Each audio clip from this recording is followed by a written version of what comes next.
Simrahi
music by Rajesh Sahni.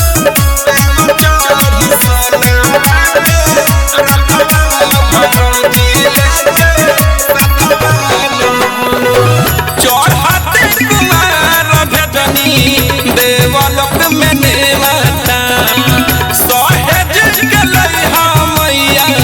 तू सब देवता तू सब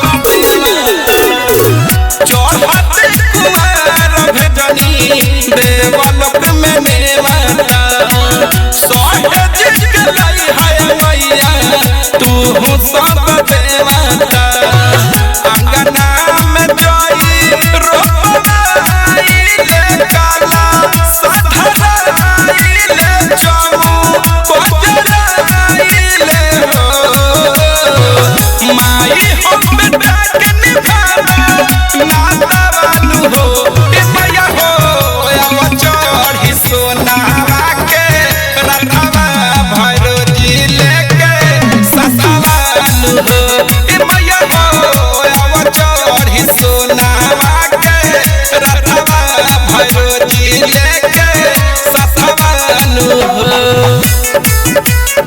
डीजे विकास सिमरही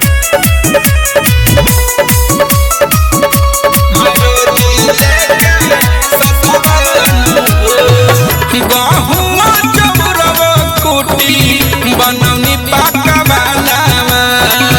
आके भाई गरीब घरे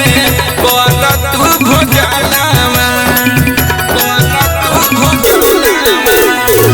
बहुआ चौरव कुटी बनौनी पाका बनावा आके भाई गरीब घरे कर तू भोजनावा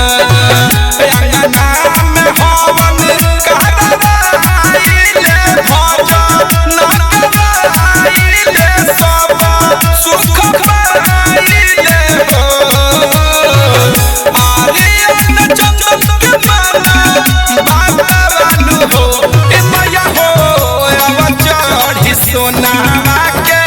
रथवा भैरो जी लेके ससवान हो ए मैया हो आव चढ़ी सोनावा के रथवा भैरो जी लेके ससवान हो अंगना दुआ रानी पाई ले पूजा करवाई ले तोहा के बुलाई ले हो